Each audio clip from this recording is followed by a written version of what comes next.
मैं डी के दीपक। दोस्तों, आज मैं इसमें समांतर श्रेणी जो पढ़ा रहा था उसका सवाल नंबर 2 दूसरी सवाल में दिया गया है। दोस्तों, आप लोग सर्वप्रथम आप लोग अगली वीडियो को ज़्यादा पसंद किया, आप लोगों ने और ज़्यादा शेयर करिएगा दोस्तों, क्योंकि उस पर 100 व्यूवर्स और अच्छे अच्छे कमेंट लोगों ने किया है। आप लोगों ने बहुत अच्छे अच्छे कमेंट किए हैं। कमेंट में आपने बताया कि सर इसको और थोड़ा व्यवस्थित ढंग से बताइए, तो हमने और अच्छे ढंग से व्यवस्थित करके बताया। तो आप लोग ज़्यादा से ज़्यादा वीडियो को शेयर किया करिए दोस्तों, और चैनल पर नए हो तो और सब्सक्राइब। दोस्तों, जैसे यहाँ पर दिया गया है, निम्नलिखित में कौन कौन समांतर श्रेणी में है। यदि कोई समांतर श्रेणी में है तो इसका सार्वधातुक ज्ञात कीजिए और 3 पदों लिखिए। तो देखिए, सर्वप्रथम दोस्तों क्या करना चाहिए, जब भी कोई समांतर श्रेणी में है तो हमने एक चीज़ बताया था आपको। क्या बताया था कि जब भी कोई चीज़ समांतर श्रेणी में होगा तो एक निश्चित क्रम होगा उसका। जैसे 1 के बाद हम 3 लिख दें, 3 के बाद यहाँ 5 लिख दें, 5 के बाद यहाँ 7, 7 के बाद 9, डॉट डॉट डॉट ऐसे बढ़ाते चले जाएं। तो ध्यान दीजिए, इसमें ध्यान दीजिए, A1 ए इसे मानते हैं, इसे A1, इसे A2, इसे A3, इसे A4। आप यहाँ भी A1 मान सकते थे, इसे A2, A3, A4, A5 ऐसे भी मान सकते हैं दोस्तों। ठीक है, हमको समझना क्या है, देखिए जब भी जहाँ से हमारा पद का स्टार्ट होता है वही हमारा ए की वैल्यू होता है। ए की वैल्यू बोले तो प्रथम पद, ए की वैल्यू बोले तो प्रथम पद। जस्ट इसके पहले वाले वीडियो में हमने इसको बता दिया है। ठीक है, तो ये आपका हो गया ए की वैल्यू। अब देखिए डी की वैल्यू कैसे निकालते हैं। तो देखिए, जब भी D1 निकालना हो, क्योंकि इसमें देखिए दो गैप, इन सभी का गैप अगर समान रहेगा तभी इसको हम D1 सार्वधातुक बोलते हैं। सार्वधातुक क्या होता है, अब A1 माइनस ए हो जाएगा। D2 को निकालेंगे अर्थात दूसरा सार्वधातुक निकालेंगे तो क्या हो जाएगा, A2 माइनस A1। इसी तरीके से D3 निकालेंगे तो क्या हो जाएगा, A3 माइनस A2। देखिए यहाँ से A3 माइनस A2 हो जाएगा। ऐसे हम निकालते चले जाते हैं। तो यही हमारा था। तो हमने, चलिए आपको ये अगले वीडियो में बता दिया था। अब इस जो कहा गया है इसको हम किस तरीके से सॉल्व करेंगे दोस्तों, उसको समझिए आप लोग। काफ़ी अच्छी क्वेश्चन दिए गए हैं। आप लोग ज़्यादा से ज़्यादा कोशिश करिएगा इसको सॉल्व करने के लिए, ठीक ना। सभी क्वेश्चन सॉल्व करिएगा। देखिए सर्वांतर में क्या दिया गया, जैसे यहाँ पर दिया गया है 2, 4, 8, 16। क्या यह समांतर श्रेणी में है।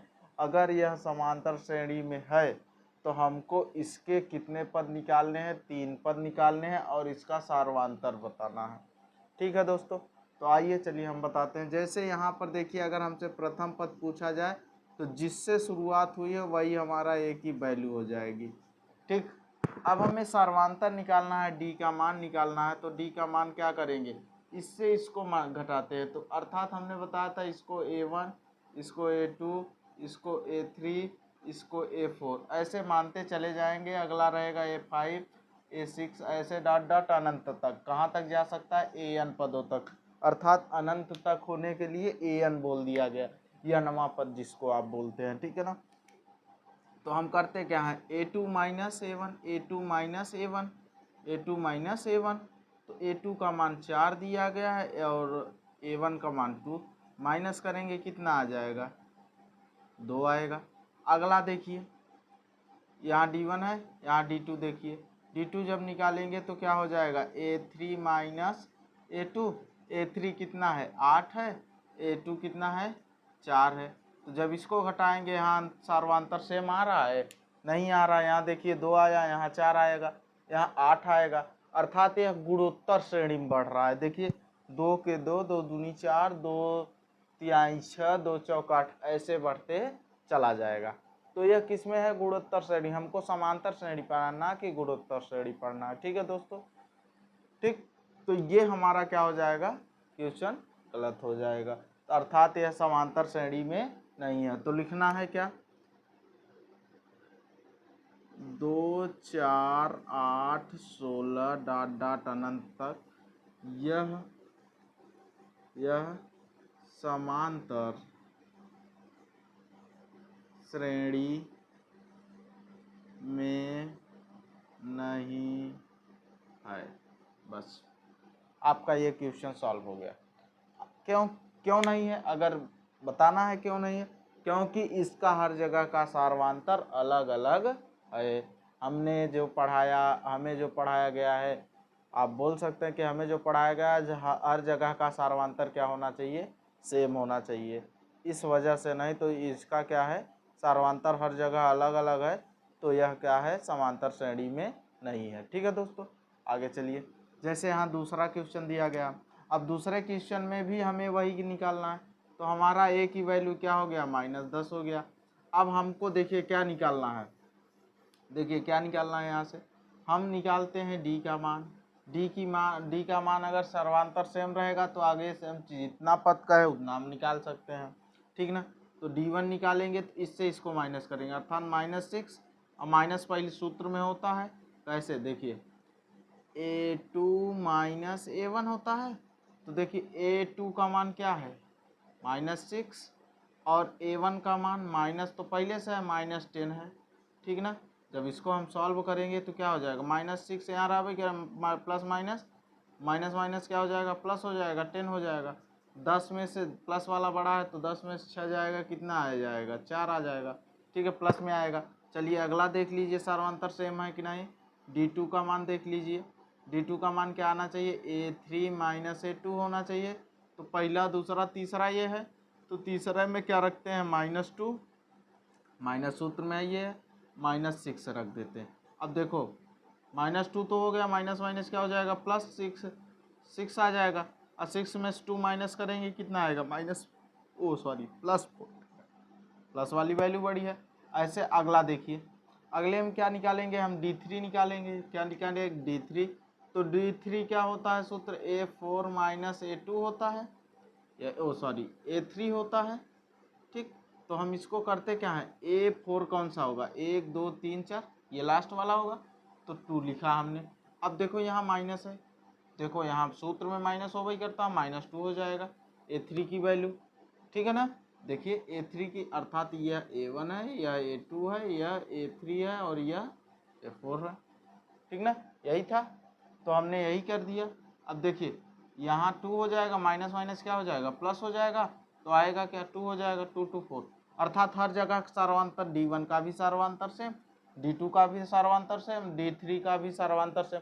अगर हर जगह सार्वंतर सेम आ जाता है दोस्तों, तो हमने आपको बताया कि अगर हर जगह का सार्वंतर सेम है तो यह संख्या क्या है, समांतर श्रेणी में है। तो आप लोग लिख दीजिएगा कि इसका सार्वंतर क्या है, यह समांतर श्रेणी में है। अब देखिए इसमें बोला गया कि 3 पद और ज्ञात करना है, तो लिखना है, यहाँ पहले लिख देना है -10 -6 कॉमा लगाते चलिए, ठीक है ना, -6 कॉमा -2 कॉमा माइनस नहीं है 2 डॉट डॉट डॉट समांतर, समांतर ऐसे लिखते, समांतर श्रेणी में है। बस आपका इसी तरीके से नंबर मिल जाएगा। अब इसका 3 पद बोला गया है, तो अब देखिए 3 पद हमें निकालना है। तो अब देखिए यहाँ से हम आगे जाएंगे, फिर आगे जाएंगे, फिर आगे जाएंगे, 3 ही पद निकालना है। तो देखिए इसमें हम क्या बोलेंगे, सार्वंतर को जोड़ेंगे, अर्थात यहाँ पर जो भी पद होगा इसमें डी जुड़ जाएगा, क्या हो जाएगा, +D हो जाएगा, डी हो जाएगा। तो इसमें जब डी जोड़ेंगे तो 4 में देखिए सार्वंतर कितना आया, 4 आया है, तो 2 में 4 जोड़ेंगे तो कितना होगा, 6 होगा। अब देखिए अगला निकालना है ये वाला, तो इसमें डी जोड़ दीजिए, तो 6 में 4 जोड़ेंगे 10 हो जाएगा। अब इसमें अगला निकालना है तो यहाँ क्या हो जाएगा, 14 हो जाएगा, क्योंकि डी हमने जोड़ा। अब देखो इसको लिखना कैसे, किस तरीके से आप लिख सकते हैं, तो यहाँ हम बता देते हैं, ठीक है दोस्तों। देखिए कैसे करना है इसको, देखिए जैसे हमें ये वाला पद निकालना है तो कैसे निकालेंगे, देखिए ये रहा आपका। तो अब देखिए ये वाला पद निकालना है तो हम क्या लिखते हैं, 2 + D, अगला पद निकालने के लिए। तो 2 + D की वैल्यू कितना है, 4 है, 4 है, तो 4 हमने रख दिया, 4 2 6 हो गया, ठीक ना। अब अगला निकालना है तो इसमें डी जोड़ेंगे, तो अगला निकालना है 6 + डी कर देंगे तो अगला पद आ जाएगा।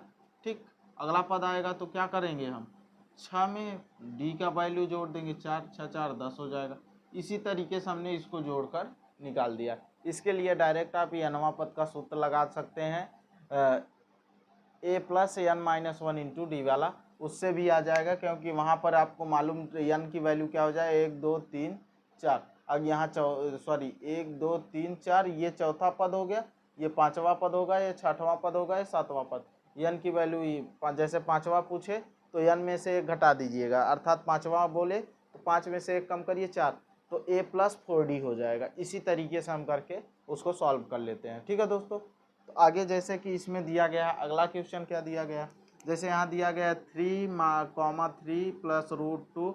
सबसे बेस्ट सवाल, वेरी इंपॉर्टेंट, IMP ये वाला क्वेश्चन, ठीक है ना, वेरी इंपॉर्टेंट क्वेश्चन है, इसको समझिए कैसे हम करते हैं। जैसे यहाँ दिया गया है तो हमारा है तो a की वैल्यू 3 हो जाएगी, इतना क्लियर। अब हम क्या करते हैं, इससे इसको घटाते हैं, ठीक ना, जहाँ जहाँ कॉमा लगा है, ठीक है ना। तो अब हमें निकालना है d1 जब निकालेंगे तो इससे इसको माइनस करेंगे तो 3 + √2 - 3 हो जाएगा। जब इसको हम माइनस करते हैं तो देखिए ये माइनस आपस में कट के जाए, बचेगा क्या, √2 बचेगा, क्योंकि प्लस में √2 बचा। अगला d2 निकाल लीजिए, अर्थात इसका निकालेंगे, तो d2 जब निकालेंगे तो क्या हो जाएगा, ये पहले लिखा जाएगा 3 + 2√2 होता है, माइनस हो जाएगा। अब ये देखिए 2 डिजिट में है, अर्थात 2 पदों में है, तो यहाँ ब्रैकेट लगा दीजिए, 3 + √2 हो जाएगा, ठीक है ना। अब इसको जब हम सॉल्व करेंगे तो 3 + 2√2 और अंदर का सिंबल बदल जाएगा, तो क्या हो जाएगा, तो सॉरी माइनस, यहाँ प्लस है तो क्या हो जाएगा -3 और प्लस है तो -√2। अब ध्यान दीजिए ये प्लस माइनस कट गया, अब यहाँ प्लस वाला बड़ा है, 2 में से 1 तो √2 जाएगा, क्योंकि देखिए समझिए दोस्तों, यहाँ माइनस है, यहाँ पर क्या छिपा है, एक √2 है, यहाँ 2 ठो है, 2 √2 में से 1 √2 जाएगा तो कई ठो बचेगा, ओनली 1 √2 बचेगा, ठीक ना। यहाँ भी सार्वंतर सेम आया। अब यहाँ d3 वाला भी निकाल लीजिए, d3 यहाँ निकालते हैं, d3 वाला निकालेंगे तो देखिए क्या होगा, अर्थात इससे हम इसको माइनस करेंगे, तो 3 + 3√2 माइनस हो जाएगा। अब हम लिखते हैं क्या, कोष्टक में 3 + 2√2, इतना कर लिया हमने, ठीक है ना, इतना कर लिया हमने, ठीक है ना। तो अब हम जब इसको सॉल्व करेंगे तो ये आ जाएगा 3 + 3√2, यहाँ अंदर का सिंबल चेंज हो जाएगा, -3 - 2√2 हो जाएगा। अब देखिए जब हम इसको माइनस करेंगे तो ये प्लस माइनस 3 कट जाएगा, 0 हो जाएगा, 3 में से 2 हो जाएगा तो क्या बचेगा, √2। हर जगह का सार्वंतर सेम आ रहा है, तो हमारा ये a बराबर हमने लिखा 3 और d बराबर कितना आ जाएगा, √2। इतना अगर आपको आ गया है समझ में तो दोस्तों लाइक करिए, चैनल को सब्सक्राइब अवश्य करिएगा, ठीक है। तो जब इतना आ जाए तो देखिए आगे कैसे करना है, देखिए इतना तो हमारा क्लियर हो गया, जैसे भी यहाँ बोला गया था। अब अगर सार्वंतर सेम आ गया है तो देखिए जैसे यहाँ बोला गया है सार्वंतर ज्ञात कीजिए, तो सार्वंतर हमने ज्ञात कर लिया, उसके बाद बोला 3 पद निकालिए, इसके 3 पद, आगे 3 पद निकालना है। तो देखिए हम करते क्या है, जैसे यहाँ तक हो गया तो ये पहला पद हो गया, ये दूसरा पद, ये तीसरा पद, ये चौथा पद, या तो फिर अगला हमें निकालना है तो इस वाले में, इस पद में हम d का मान जोड़ दें, अर्थात +d कर देंगे तो अगला आ जाएगा, अगले में भी +d कर देंगे, इस वाले में +d कर देंगे तो अगला आ जाएगा, अगले में भी +d कर देंगे तो अगला आ जाएगा। तो वही चीज़ हम करने चल रहे हैं, देखिए दोस्तों कैसे हम सॉल्व कर रहे हैं इसको, ठीक ना। तो अब आप यहाँ पर समझिए, देखिए कैसे करते हैं। अगर यहाँ पर देखिए a की वैल्यू 3 है, d की वैल्यू, अगर हमें डायरेक्ट ये वाला सूत्र, जैसे यहाँ पहला दूसरा तीसरा चौथा था, पांचवा निकालने के लिए पांचवा पद बराबर सूत्र होता क्या, a + 5 - 1 इंटू डी, क्योंकि पांचवा n का मान क्या होता है, जैसे नवा होता है, अगर यहाँ n रखते तो यहाँ n होता, यहाँ 5 है तो 5 होगा, यहाँ 6 है तो यहाँ 6 होगा, यहाँ 7 है तो यहाँ 7 होगा, यही रखा जाता है, ठीक है दोस्तों। तो अगर हम इसको सॉल्व करते तो क्या हो जाता, a की वैल्यू 3 दिया है और 5 में से 1 जाएगा 4, और d का वैल्यू कितना दिया गया है, √2, बस हो गया। 4√2 में 4 का गुणा करेंगे वही आएगा। ठीक है, ये हो जाता है हमारा अगला। अर्थात इसमें हमने कितना जोड़ा, डी का मान जोड़ा, अर्थात 1√2 जोड़ दिया। कैसे किया, अब ये तो समझा दिया हमने, आप यहाँ समझ लीजिए। ठीक है ना। जैसे अगला हम निकालते हैं, क्या अगला पद निकालते हैं इसका। अब ये वाला आ गया, इसी में हम डी को ऐड कर देंगे, 3 + 4√2 + डी हो जाएगा। तो हमने निकाला है डी की वैल्यू, क्या निकाला है देखिएगा, डी की वैल्यू क्या निकाला है, √2 निकाला है। तो हमने 3 + 2√2, डी के स्थान पर हम लिखते हैं √2। ठीक है ना। जब ये इतना कर लिया तो हमें डी के जोड़ना है, तो 1 ठो यहाँ पर है, 3 ठो यहाँ पर है, तो सॉरी यहाँ 4 है ना, तो ये हमने गलत लिखा है। ठीक ना। तो 3 + 4 में 1 जोड़ोगे कितना हो जाएगा, 5√2। अगला आ गया, इसी तरीके से √2 जोड़ेगा तो 6√2 हो जाएगा। यहाँ पर क्या हो जाएगा, 6√2 हो जाएगा। इतना क्लियर हुआ दोस्तों। अगर इतना क्लियर हो गया तो चैनल को लाइक एंड सब्सक्राइब करिएगा। ये भी क्वेश्चन काफ़ी अच्छा है। तो इसमें देखिए, ये इसका जो है सार्वंतर हर जगह सेम नहीं रहेगा, क्योंकि स्क्वायर में से ये जाएगा, फिर क्यूब में से ये जाएगा, फिर ये जाएगा, अर्थात ऐसे ही दिख रहा है, गुरुत्तर श्रेणी में है। तो यह क्या है, हमारा समांतर श्रेणी में नहीं है। आई होप आप लोगों को वीडियो अच्छा लगा हो, चैनल को सब्सक्राइब अवश्य करिएगा। जय हिंद दोस्तों।